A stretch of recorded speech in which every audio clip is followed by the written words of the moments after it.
Assalamualaikum warahmatullahi wabarakatuh. Berjumpa lagi dengan saya. Gimana kabarnya teman-teman? Semoga teman-teman dalam kondisi yang sehat ya, semakin membaik dan terus membaik hingga menuju pulih ya. Amin ya robbal alamin. Oke teman-teman, untuk kesempatan kali ini saya masih membahas lagi seputaran gangguan asam lambung, GERD dan anxiety ya. Dan murni berdasarkan pengalaman yang pernah saya alami ya teman-teman ya. Dan untuk kali ini saya mau bagikan tips untuk mudik atau perjalanan jauh ya bagi teman-teman yang masih mengalami banyak sensasi karena gangguan asam lambung, GERD dan anxiety ya teman-teman ya.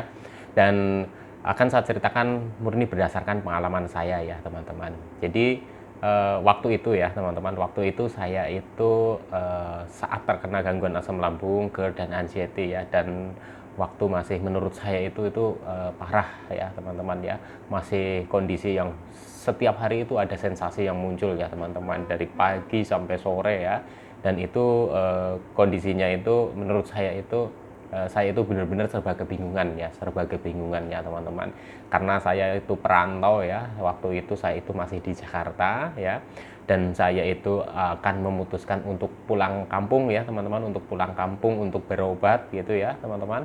Nah, disitulah saya itu dilema gitu ya. Jadi waktu itu saya bingung, kalau saya pulang kampung dengan kondisi seperti ini, apakah saya kuat? Nah, itu seperti itu ya teman-teman. Dan itu saya masih merasakan sensasi yang luar biasa ya teman-teman ya. Belum sensasi di badan, belum pikiran yang ketakutan ini, ketakutan itu, belum lagi yang liangannya ya teman-teman.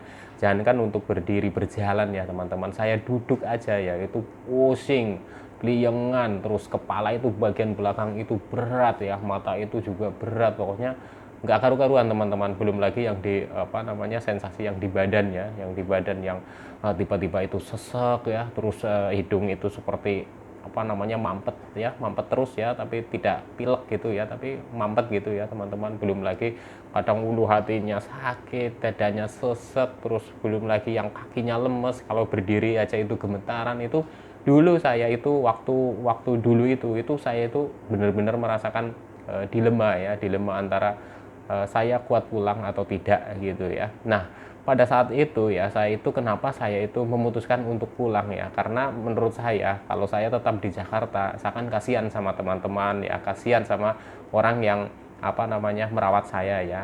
Kenapa saya putuskan untuk ke kampung untuk berobat, karena supaya saya dekat dengan keluarga dan nanti ada yang merawat ya. Jadi akan saya bagikan tipsnya, dan ini yang saya lakukan ya pada saat saya itu mudik ya ke kampung dengan kondisi yang masih banyak sensasinya ya.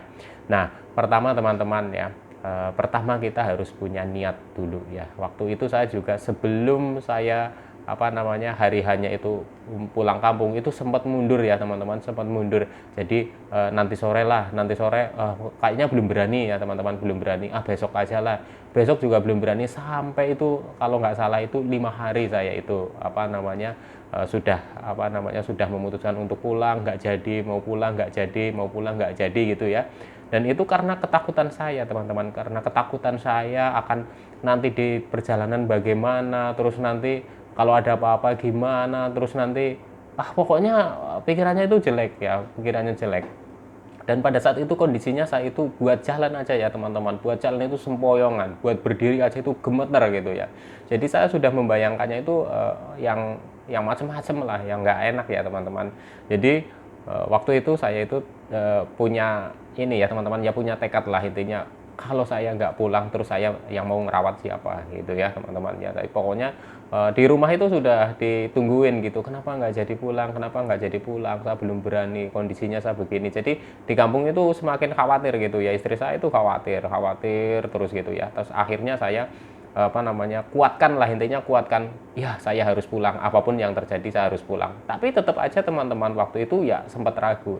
Dan akhirnya pada saat itu saya itu muncul ide gitu ya, muncul ide bahwa saya itu kan merasa tenang kalau saya itu dengan orang yang saya kenal ya teman-teman ya. Nah, pada saat itu saya punya teman yang memang pekerjaannya itu driver ya, driver di travel gitu ya teman-teman. Nah, waktu itu saya kontak teman saya itu. Nah, kebetulan teman saya itu mau gitu ya. Pokoknya intinya saya bilang sama teman saya, pokoknya apapun yang terjadi dengan saya, antarkan sampai dengan rumah gitu ya teman-teman, antarkan dengan sampai dengan rumah saya gitu ya. Nah, ini teman-teman ya, pada saat di perjalanan ya, awal pertama saya mau naik mobilnya aja, saya itu udah ketakutan gitu, keringat dingin itu keluar, keringat dingin, terus dadanya sesek, terus kediangan, terus pokoknya nggak karu-karuan ya teman-teman, nggak karu-karuan. Dan pada saat itu saya itu belum belum ini teman-teman, belum yang apa namanya ya, belum belum paham sekali gitu gangguan asam lambung itu, masih bertanya-tanya sebenarnya saya sakit lambung apa sakit apa atau sakit apa, karena belum melalui proses pemeriksaan yang banyak gitu ya. Saya hanya periksa ke dokter 1, dokter 2 itu ya, dokter umum, dokter praktek kayak gitu ya teman-teman, belum ke spesialis ya teman-teman, belum ke spesialis. Saya pergi ke dokter spesialis itu ada di kampung ya. Nah, langsung apa namanya, saya itu memutuskan untuk pulang kampung ya. Dan di perjalanan ya teman-teman, di perjalanan. Nah, di perjalanan itu saya itu berusaha sekuat mungkin ya teman-teman untuk mengkondisikan badan saya ya. Dan ini sesuatu hal yang menurut saya itu di luar dugaan ya teman-teman. Karena apa? Setelah saya naik mobil ya, setelah saya diajak ngobrol sama teman saya yang driver itu ya, itu sensasi nggak muncul teman-teman ya, sensasi nggak muncul, sensasi bener-bener nggak muncul. Itu saya merasa apa namanya, merasa nyaman aja, karena pikiran saya pokoknya nanti kalau ada apa-apa ini teman saya sudah tahu rumah saya, sudah tahu keluarga saya, dan nanti pasti akan diantar. Nah itu seperti itu ya teman-teman ya. Nah pokoknya singkat ceritanya, saya itu apa namanya mudik ya dengan orang yang saya kenal ya teman-teman ya. Nah itu sampai tempat istirahat gitu ya, rest area gitu ya teman-teman. Saya diajak turun tuh sama teman saya, diajak turun, diajak makan gitu. Saya nggak mau teman-teman, saya nggak mau gitu. Saya nggak mau, saya pokoknya di mobil aja, di mobil gitu ya. Pokoknya itu rasa takutnya, itu anxiety-nya itu benar-benar masih tinggi. Dan itu saya itu belum tahu dulu itu anxiety itu belum tahu ya teman-teman ya. Jadi intinya ya pokoknya saya punya rasa cemas, khawatir, panik gitu ya. Tapi pada saat itu saya itu bener-bener pengen kencing ya teman-teman, pengen kencing. Nah dan akhirnya ya mau nggak mau ya teman saya yang nganterin itu kencing, itu anterin gitu kan, dianterin sampai ke tempat kencing, di apa namanya, di tuntun lah, kalau bahasa Jawanya dituntun gitu, apa sih ya, ya pokoknya ditemenin gitu ya, ditemenin gitu sampai apa namanya ke tempat apa namanya, ke WC itu, ke toilet itu saya ditemenin ya teman-teman ya. Dan itu luar biasa sekali. Nah pada saat saya sudah masuk mobil lagi, saya itu merasa tenang itu, di dalam mobil itu merasa tenang gitu, duduk aja pokoknya, saya nggak makan nggak apa ya waktu itu ya, di rest area itu ya. Dan pada saat itu ya saya itu sampai ke kampung ya, sampai ke kampung itu apa namanya, intinya sebelum sampai ke kampung itu kan menemui titik-titik kemacetan ya teman-teman, titik-titik kemacetan. Nah disinilah saya itu merasa apa namanya, ini sudah berubah gitu ya. Jadi ketika saya itu di tempat macet itu panik mulai menyerang ya teman-teman, panik mulai menyerang. Tapi kembali lagi ya teman-teman, karena saya itu kenal dengan drivernya gitu ya, terus diajak ngobrol, terus intinya drivernya itu sebenarnya nggak tahu saya itu sebenarnya sakit apa gitu kan, itu nggak tahu. Cuma drivernya itu kan karena teman saya yang sudah apa namanya, apa ya, ya bisa dibilang itu kan teman dulu main juga gitu ya. Jadi gimana ya, obrolannya itu nyambung gitu, jadinya ya ngerasa nyaman lagi gitu ya, walaupun pada saat kemacetan itu ya, ya itu nyaman lagi, sensasinya hilang lagi gitu ya teman-teman ya, yang sudah mau panik gitu ya itu hilang lagi. Nah pada saat itu mengalami yang macet bener-bener parah ya, macet yang bener-bener parah. Dan itu mungkin tahu ya, melihat saya itu sudah gelisah gitu ya teman-teman, sudah gelisah. Dan itu teman saya itu langsung putar balik, pokoknya putar balik, dia nyari apa namanya, nyari jalan alternatif ya, walaupun jauh tapi jalan terus gitu ya teman-teman. Dia putar balik pokoknya lewat kampung-kampung nggak tahu lah gitu ya, karena apa namanya, kalau travel gitu kan gampang gitu ya putar balik. Kalau bis kan ya mau nggak mau macet, ya udah tunggu di situ, mungkin apa namanya kondisinya akan berbeda ya teman-teman ya. Nah sampailah pada saya itu di kampung ya, sudah di kampung ya, intinya sudah pokoknya di kampung, sudah sampai kampung lah dengan selamat gitu ya. Jadi tipsnya buat teman-teman ya, ketika mau mudik pada saat teman-teman itu kondisinya masih banyak sensasinya ya, menurut saya yang perlu disiapkan adalah satu niat ya teman-teman, niat ya. Insya Allah ya, apa yang kita khawatirkan, apa yang kita takutkan itu insya Allah itu belum tentu terjadi ya teman-teman ya. Karena saya dulu juga merasakan seperti itu. Ketika saya mau mudik, saya mau apa itu pikirannya udah macam-macam. Ternyata setelah kita jalan ya, kita jalani itu belum tentu terjadi ya teman-teman. Buktinya saya itu dulu pernah merasa ketika mau pulang itu wah, ini takut nggak kuat sampai rumah, nanti gimana gitu ya teman-teman ya.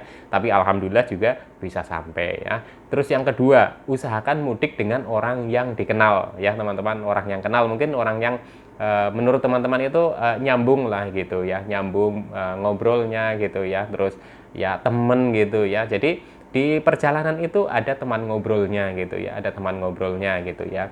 Itu yang kedua. Terus yang ketiga, kalau bisa, kalau masih banyak sensasinya itu naik angkutan travel gitu ya teman-teman, travel. Jadi kalau travel itu kan bisa fleksibel. Jadi ketika kita itu seperti mau panik mau apa, atau kita itu kepingin buang air atau apa, itu kan tinggal ngomong saja langsung sama drivernya, Mas berhenti dulu gitu kan bisa. Tapi kalau naik bis itu kan beda lagi ceritanya gitu ya teman-teman ya, harus nunggu rest area. Dan kalau biasanya itu kalau orang anxiety itu kan harus nunggu lama, itu kan langsung gelisah, langsung panik ya teman-teman. Nah itu coba teman-teman itu usahakan pakai travel ya, supaya lebih ini aja teman-teman, lebih teman-teman itu merasa nyaman gitu ya. Jadi kalau teman-teman ketika mengalami serangan panik dan teman-teman ingin buang air atau apa gitu ya, itu bisa sewayah-wayah lah, tinggal ngomong saja kayak gitu ya.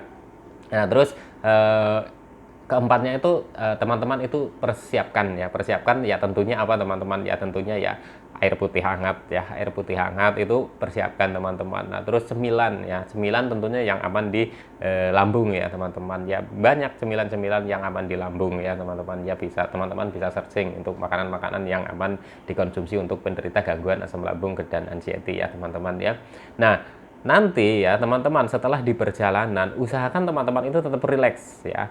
Kalau bisa, kalau biasanya itu di awal-awal masuk itu akan seperti deg-degan gitu ya, deg-degan, panik atau gimana itu, usahakan teman-teman itu ngobrol ya, ngobrol, pokoknya jangan tegang gitu ya. Ya itu yang saya lakukan, dan alhamdulillah dalam 2 jam 3 jam perjalanan itu saya nggak muncul sensasi. Padahal ya teman-teman, padahal sebelum memutuskan untuk pulang itu setiap hari itu setiap saat itu yang sensasi inilah udah meredat, sensasi lain lagi muncul, sensasi lagi lain lagi itu muncul ya teman-teman ya.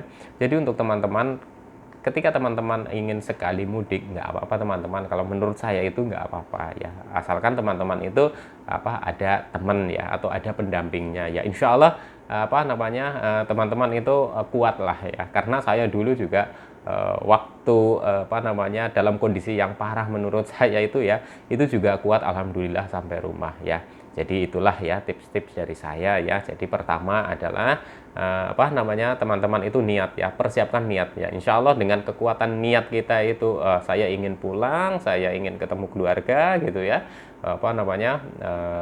ya intinya niat yang kuat ya. Terus kedua ya, usahakan dengan orang yang kita kenal pulangnya ya. Kalau tidak ada teman yang menemani ya, kita cari mungkin driver yang kenal dengan kita, supaya nanti dalam perjalanan ada teman ngobrol ya, jadi supaya nyaman gitu ya teman-teman. Nah kalau misalkan teman-teman itu memang dalam ngobrol itu kan nggak mungkin ya dalam selama perjalanan itu ngobrol terus ya, usahakan teman-teman itu tidur. Waktu itu saya itu tidur ya teman-teman ya. Jadi saya nggak tahu ya kenapa gitu ya, pokoknya mungkin saking nyaman karena dibawa ngobrol dan nggak timbul sensasi, saya itu tertidur gitu ya teman-teman ya. Nah terus usahakan bawa cemilan ya, terus sama air hangat. Jadi air hangat ketika akan muncul sensasi ya, kita kan akan merasa nih tiba-tiba akan muncul sensasi, kita kan biasanya tahu tanda-tandanya ya. Nah itu minum air hangat aja. Jadi biasanya setelah minum air hangat itu kita merasa seperti kayak seger lagi, nah gitu ya teman-teman ya. Nah terus untuk cemilannya ya, teman-teman usahakan cemilan yang nyaman ya atau aman ya untuk orang dengan gangguan asam lambung ya teman-teman ya. Jadi itulah tips-tips dari saya ya, apa yang pernah saya alami, apa yang pernah saya jalani ya teman-teman. Dan jangan lupa ya, doa itu paling utama. Jadi ketika kita mau memutuskan untuk mau pulang, kita sudah mau berangkat, jangan lupa berdoa ya. Di sepanjang perjalanan pun kita juga berdoa ya teman-teman. Jadi untuk teman-teman yang akan merencanakan mudik atau merencanakan perjalanan yang jauh gitu ya, usahakan teman-teman itu tetap tenang, tetap rileks ya. Apa yang kadang kita pikirkan ya, sesuatu hal yang negatif itu belum tentu terjadi ya teman-teman. Kenapa saya bilang begini? Karena saya sudah membuktikannya dulu. Ketakutan ternyata setelah dijalani ya, ketakutan itu belum tentu terjadi ya. Ada walaupun sedikit, itu menurut saya itu tuh wajar ya. Gitu ya teman-teman ya. Oke, sekian dulu yang mau mudik, semoga lancar dalam perjalanan ya, cepat dikasih kesembuhan ya, cepat dikasih pokoknya saya doakan semoga lancar ya, mudiknya lancar ya, perjalanan jauhnya itu juga lancar ya, semakin membaik dan terus membaik ya hingga menuju pulih ya, amin ya robbal alamin. Oke teman-teman, sekian dulu dari saya ya. Salam sehat jasmani dan rohani. Wassalamualaikum warahmatullahi wabarakatuh.